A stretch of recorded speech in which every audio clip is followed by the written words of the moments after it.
Hello and welcome to our morning edition of Arirang News. We begin with these stories making the headlines at this hour. President Lee Jae-myung has embarked on a 10-day trip, which includes stops in the Middle East and Africa. He's scheduled to visit the UAE, Egypt, and South Africa, as well as Turkey, as he seeks to widen the scope of pragmatic diplomacy to the global south. South Korea's biggest firms, including Samsung, Hyundai Motors, SK, and LG, have pledged to make massive domestic investments, amid concerns that expanding U.S. investment in exchange for lower tariffs could reduce jobs and draw capital away from home. Following U.S. approval for South Korea to build nuclear-powered submarines, the U.S. Chief of Naval Operations says it would be natural for Washington to expect Seoul to use one to help counter China. We begin today with President Lee Jae-myung's foreign trip, which includes Africa and the Middle East. The president left Seoul this morning to visit the UAE, Egypt, and the G20 summit in Africa before a stop in Turkey. Our top office correspondent Song Yoo-jin starts us off. President Lee Jae-myung is set for his longest overseas trip since taking office, a 10-day four-nation tour that begins Monday. 저는 다음 주 G20 정상회의 참석자 남아프리카 공화국으로 출국합니다. The president will attend the two-day G20 Leader Summit in South Africa, where members will discuss solidarity, equality, and sustainability. We will make sure that the visions we set out at the APEC leaders meeting, such as creating a global AI society and promoting recovery and growth, will be discussed at the G20 as well. We will also share our fiscal and climate policies so that South Korea can help lead relevant policy discussions. Before and after the G20 summit, Lee will visit three Middle Eastern nations, the UAE, Egypt, and Turkey. His first stop will be the United Arab Emirates for a state visit. The UAE is our only special strategic partner in the Middle East. Through this visit, President Lee's first to the region since taking office, we plan to expand cooperation beyond the four key areas of investment, defense, nuclear power, and energy, into advanced technology, healthcare, and culture. In Abu Dhabi, Lee will hold a summit with President Sheikh Mohammed bin Zayed Al Nahyan, followed by an MOU signing ceremony and lunch. The MOUs will cover areas including artificial intelligence, business cooperation, and defense. The president will also meet business leaders from both countries, as well as the Korean Special Forces stationed in the UAE. He will then travel to Egypt, marking the 30th anniversary of diplomatic ties between the two countries. Alongside a summit with President Abdel Fattah el-Sisi, Lee will deliver a lecture at Cairo University outlining the administration's Middle East strategy. For his last stop following the G20 summit in South Africa, President Lee will make a state visit to Turkey, where he is expected to discuss strengthening the country's strategic partnership in defense, nuclear energy, and biotechnology with President Recep Tayyip Erdogan. Having wrapped up major trade and security negotiations with the United States, President Lee now turns to an extensive round of multilateral and bilateral diplomacy. His trip this time is expected to widen the scope of South Korea's pragmatic diplomacy to the global south. Song Yoo-jin, Arirang News. Meanwhile, the U.S. Chief of Naval Operations visited South Korea and said it would be natural for Washington to expect Seoul to use a nuclear-powered submarine in the future to help counter growing threats from China. Now, the comments came after the United States officially approved South Korea's pursuit of its first nuclear-powered submarine. Our Lee Seung-jae explains more. The United States Chief of Naval Operations, Admiral Daryl Caudill, said it would be a natural expectation for Washington to anticipate South Korea using a nuclear-powered submarine in the future to help counter growing Chinese threats. I think the United States would expect partnership, again, working as an alliance together to meet our combined goals on what the United States considers to be our pacing threat, which is China. He added that with such a capability, the United States would expect allied cooperation to meet combined goals against what Washington considers its primary pacing threat. He noted that South Korea shares many of the same concerns regarding China and that the new platform should be seen as part of the broader strategic equation. His remarks came after the United States officially approved South Korea's pursuit of its first nuclear-powered submarine. The decision was included in a joint fact sheet summarizing the summit between President Lee Jae-myung and President Donald Trump on October 29th. Washington continues to encourage allies to increase defense spending and contribute to collective defense efforts amid a deepening strategic rivalry with China. During the summit in Gyeongju, President Lee requested U.S. approval for nuclear-fueled supplies for conventionally armed submarines, arguing that the move would help track North Korean and Chinese vessels and ease operational burdens on U.S. forces. Admiral Caudle said a nuclear-powered submarine offers a completely different level of deterrence capability, and that operating such a vessel will likely elevate South Korea's responsibilities, both regionally and globally. Caudle also said combined naval drills in international waters of the West Sea remain an option when countering Chinese threats. Currently, most joint exercises are held in the eastern and southern waters off the Korean peninsula. He also expressed confidence that South Korea will play an important role in strengthening American shipbuilding capacity during his visits to local shipyards. Although legal limits exist on cooperation involving combat vessels, he said the two countries can move forward quickly on support platforms such as supply ships, auxiliary vessels, refueling tankers, and car carriers. 이승재, Arirang News. And Seoul's presidential office has rejected media reports claiming Korea's defense cost sharing will sharply increase under the new Korea-U.S. joint fact sheet. According to the National Security Council, the cited $33 billion in comprehensive support for U.S. forces Korea is not a new burden, but a 10-year estimate combining Korea's existing contributions with other long-standing indirect support, including rent-free land, utilities, and tax exemptions. The office stressed that the calculation excludes costs for combined military exercises or the deployment of U.S. strategic assets. It also made clear that the 12th bilateral cost-sharing agreement will not be amended, and that reports of a threefold rise in contributions are completely false.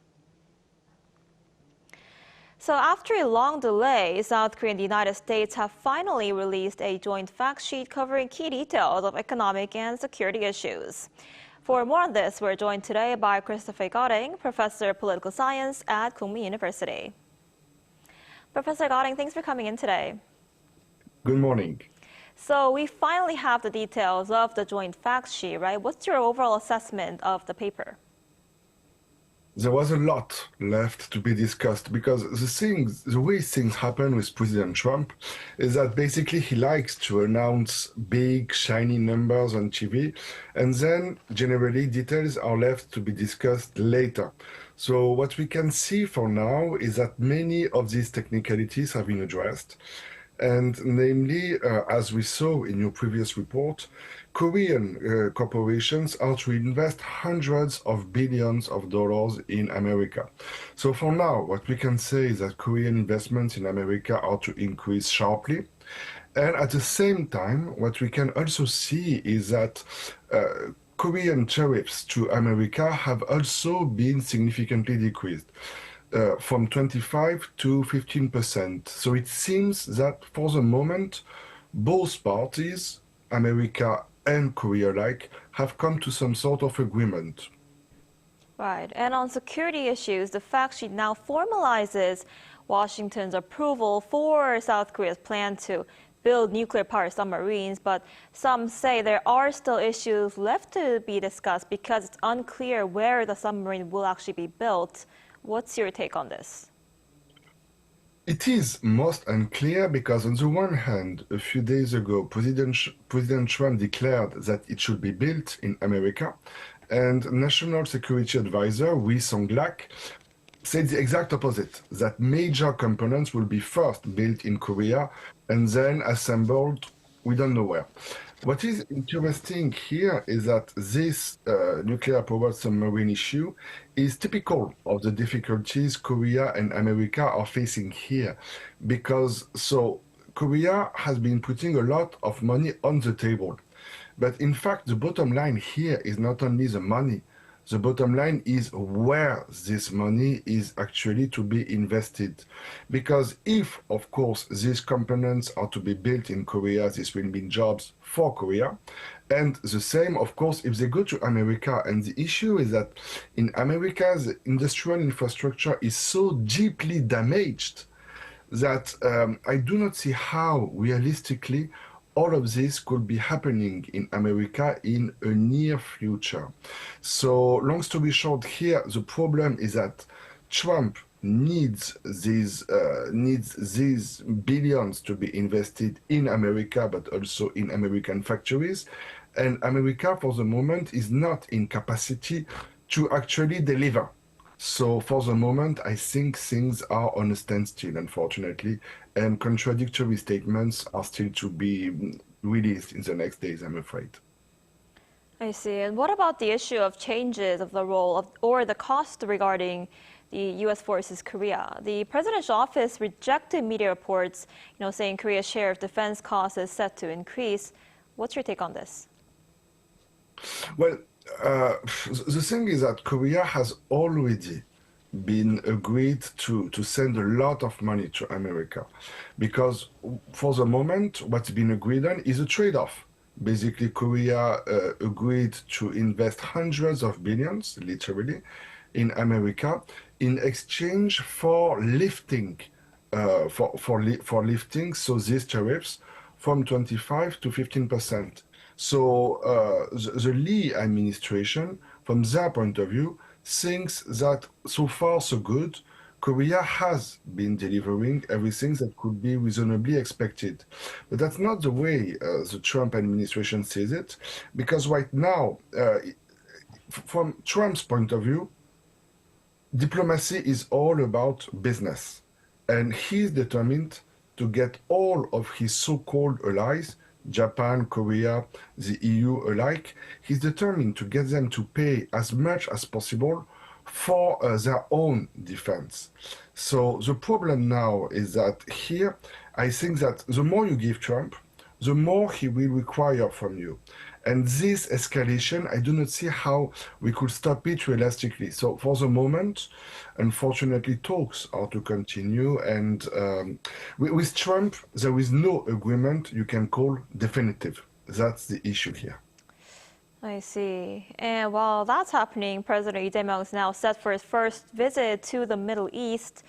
What do you think President Lee is trying to achieve by visiting the UAE, Egypt, and Turkey?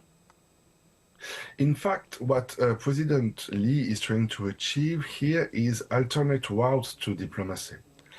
Realistically, Korea had only one major ally, the US.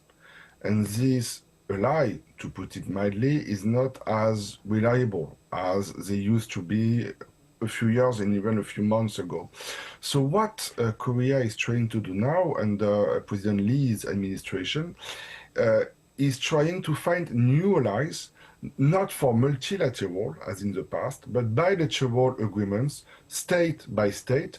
For instance, in the case of the UAE, it is the only major partner that Korea has in the Middle East, and so Korea is trying to strengthen ties with the UAE to push for Korean exports in the region as a middle power without being able to count on the US support as much as it used to in a very close past. Right, and he's also, set to go to the G20 summit in South Africa. And this takes place as leaders of the world's two largest economies, Presidents Donald Trump and Xi Jinping, both decided not to attend this year's summit. What can we expect to happen there? Pretty much the same as in the APEC summit in Gyeongju a couple of weeks ago. In fact, the time for world global agreements is over, and it is not to come back in any foreseeable future. What we have now is a time for face-to-face talks and bilateral agreements. So what Korea can expect to achieve is not a global agreement between, say, East Asia and African countries to lift tariffs. What Korea can expect here is to improve relations, in this case with South Africa, in order to boost exchanges between both countries. In fact, here, what Korea can expect is not a major achievement, but a sort of step-by-step improvement of relations between African countries and East Asian countries in order to somehow navigate these uncharted waters we're forced to navigate into because of Trump's re-election. So long story short, nothing major, but what is very interesting with Lee Jae-myung's diplomacy is that it is pretty much a diplomacy of step-by-step achievements, and so far so good. Korea has been able for the moment to compensate the loss it had to suffer because of Trump's tariffs. So let's hope it will keep going down this road in the next future. Right, I guess we'll have to see how it goes. All right, Professor Goding, thank you so much for your time and insight this morning. We appreciate it. Thanks for having me. Thank you.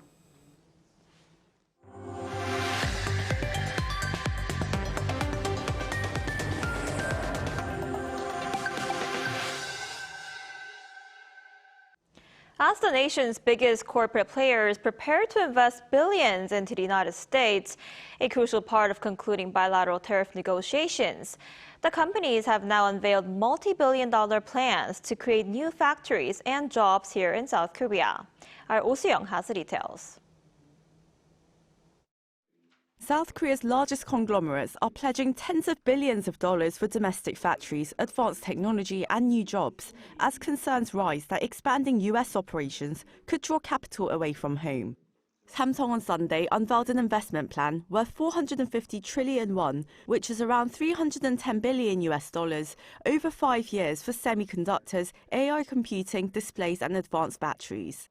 It will also hire 60,000 people domestically and expand support programs for small and mid-sized suppliers across more than 1,000 partner companies.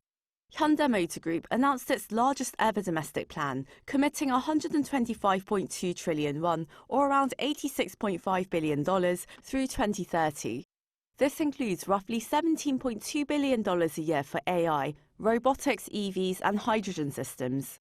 The group will increase hiring to 10,000 recruits next year. These announcements came as President Lee Jae-myung met the heads of Korea's major industrial groups at the Yongsan Presidential Office on Sunday. The 2-hour session took place after the release of the Korea-US Joint Fact Sheet, which summarized the outcome of the recent tariff and security talks, including Seoul's large-scale investment into American industries. South Korea's private sector, including Samsung, SK, Hyundai and LG, is expected to pitch in $150 billion. President Lee thanked executives for their role during the negotiations. However, he asked them to ensure that domestic investment and regional projects do not fall behind as US operations expand, emphasizing the importance of local employment and balanced growth alongside SMEs. While Samsung and Hyundai set the tone with the most consequential announcements, other conglomerates followed with large-scale domestic commitments. SK Group is expanding its investment beyond $88.3 billion, while LG Group plans $69 billion, focused on key materials and parts. Hanwha will spend $7.6 billion on domestic shipbuilding and defense, and HD Hyundai will invest $10.3 billion across energy and marine technologies. Celltrion will double its bioventure fund to $690 million. President Lee emphasized that enabling companies to act freely and creatively on the global stage is one of the government's core responsibilities. He pledged to review a range of support measures, including deregulation going forward. Oh Soo-young, Arirang News. In other news, a Korean scientist who had been detained by U.S. immigration authorities for 4 months has now been released. According to the Korean American Educational Services and Coordinating Council on Sunday, Kim Tae-hung, who is a green card holder and has lived in the United States for over 35 years, was released the day before. He had been taken into custody at San Francisco International Airport on July 21st, while returning from his younger brother's wedding in South Korea. His detention caused significant concern in the Korean American community because the circumstances of the arrest were viewed as unconvincing. Kim was held at a detention center in Texas and is a doctoral student at Texas A&M University, where he conducts research on a Lyme disease vaccine.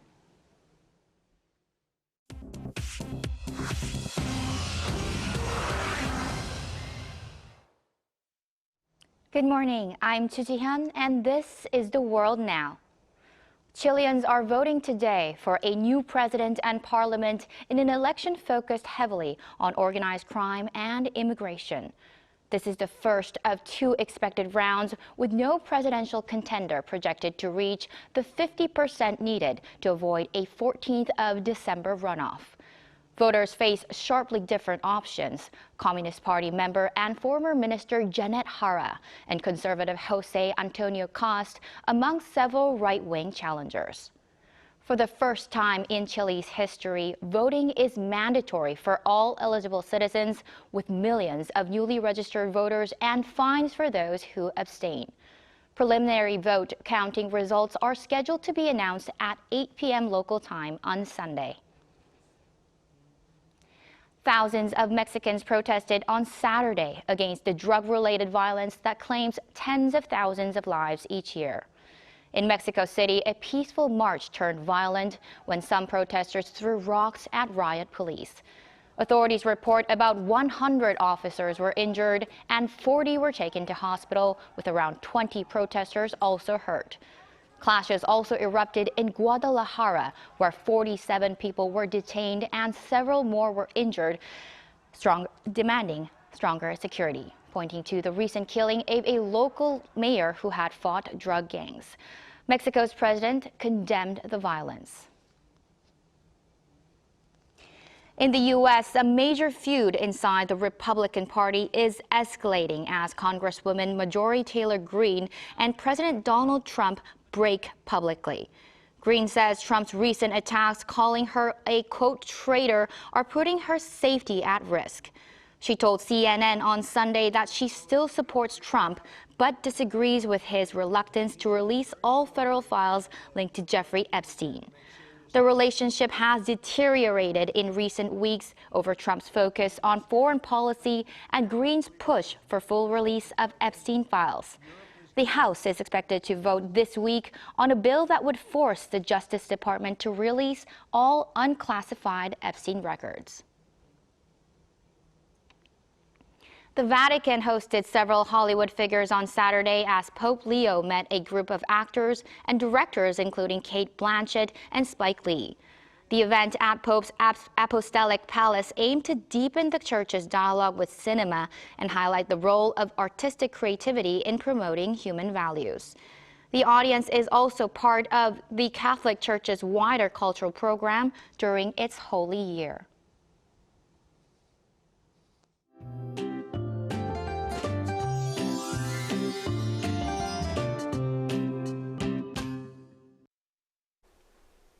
After a lovely mild weekend, it got really cold again overnight, almost like winter just skipped the line and walked right in. We've had a big push of cold air from the north, so temperatures dropped fast while we were sleeping. Wind pushed the feels-like temperatures down to near 0 degrees in the capital, and it will go down tomorrow even further at -4 degrees, but rather feels like -8 degrees. Meanwhile, there is a chance of rain across the west coast tonight. But as the temperatures will drop even more, that rain could turn into snow for Jeollado and mountainous areas of Jeju Island. And this afternoon, Seoul will be only getting up to 6 degrees Celsius, which is about 13 degrees lower than Sunday. Daegu, Gwangju will be getting up to 9 degrees this afternoon. A strong wind advisory on both the west and east coast will make it feel even colder. But some welcome news: this harsh cold will not last too long. From the middle of the week, things should start to ease up.